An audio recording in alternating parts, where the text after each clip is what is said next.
আসসালামু আলাইকুম viewers, ফাইমিলি kitchen থেকে চলে আসলাম। আজকে ভুড়ি রান্না করেছিলাম, সেই রেসিপিটা আমি আপনাদের সাথে শেয়ার করছি।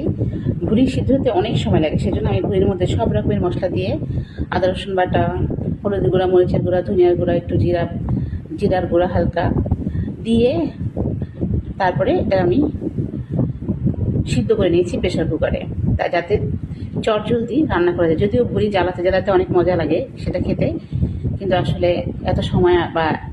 এত সময় নেই হাতে, কারণ অন্যান্য কাজ থাকে। তারপরে আবার আমরা রান্না করি সিলিন্ডারে, তো সারাক্ষণ যদি জ্বালাতেই থাকি তাহলে সিলিন্ডারের গ্যাসের তো অনেক শেষ হয়ে যায়। গ্যাসের দাম বেশি, সিলিন্ডারের গ্যাসের দাম বেশি তিতাস গ্যাসের চেয়ে।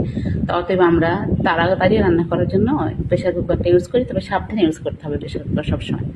ভুঁড়িটা যখন আমার সিদ্ধ হয়ে গেছে তখন এটা আমি উঠিয়ে রেখেছি। তারপরে চুলে একটা কড়াই বসিয়ে তাতে তেল দিয়ে দিয়েছি, আর মোটা করে কেটে নিয়েছিলাম পেঁয়াজটা দিয়ে দিলাম। তারপর আস্ত কিছু গরম মশলা দিয়ে দিয়েছি, দারচিনি, এলাচ, তেজপাতা, লবঙ্গ, যা যা মশলা লাগে দিয়ে তারপরে আবার অল্প অল্প করে আদা রসুন বাটা, তারপরে হলুদের গুঁড়া, মরিচের গুঁড়া, ধনিয়ার গুঁড়া, তারপরে লবণটা একটু, জাল দেওয়ার সময় লবণ দিয়েছিলাম আমি ভুঁড়িটা যখন, তারপরে লবণটা কম হয়েছিল একটু লবণ দিয়ে দিলাম, দিয়ে মশলাটা খুব ভালো মতো কষিয়ে নিয়েছি। সাথে দুটো আস্ত শুকনো মরিচ দিয়েছি।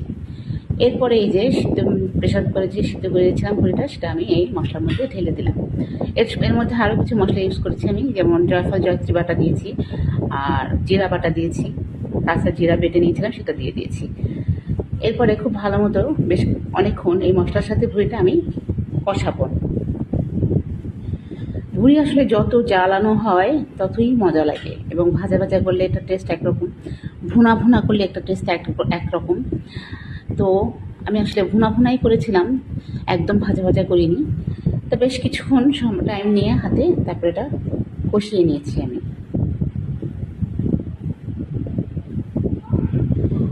কষানো হয়ে গেলে এর মধ্যে আমি 1 মগের মতো পানি দিয়ে দিয়েছি, যে মশলাটা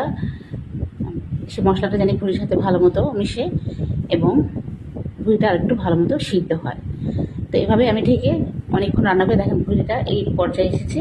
এখন এটা আমি আবার একটা বাগার দিব। বাগার দেওয়ার জন্য পাশের চুলায় আমি একটা প্যান বসিয়ে তাতে পেঁয়াজ কুচি দিয়ে দিয়েছি তেলের মধ্যে, সেটা একটু হালকা লাল লাল করে ভেজে নিয়ে তারপরে ভুঁড়িটা আমি এর মধ্যে দিয়ে আর একটু মাখা করে তারপরে চুলা থেকে নামিয়ে নিয়েছি। তো ভিউয়ার্স, যদি আমার ভুঁড়ি রান্নার রেসিপিটা আপনাদের ভালো লাগে তাহলে অবশ্যই আপনারা আমার পাশে থাকবেন। আর দেখেন ভুঁড়ির কালারটা কত সুন্দর হয়েছে এবং খেতেও খুবই মজা হয়েছিল। এটা যদি আরও ভাজতে থাকেন 1 দিন 2 দিন যদি ভাজা করেন তাহলে আরও টেস্ট হবে, আরও ভাজা হলে আরও অনেক মজা লাগে। কিন্তু আসলে এত সময় আগেই বলেছি, তো সময়ও নেই। আর আমি যেহেতু সিলিন্ডার ইউজ করি, এত গ্যাস খরচ করতে যাচ্ছি না, একটু কিপটামি করলাম আর কি। যাই হোক, এতক্ষণ ধৈর্য ধরে আমার সাথে ভিডিওটা আপনারা দেখলেন, সেজন্য আপনাদেরকে অনেক ধন্যবাদ।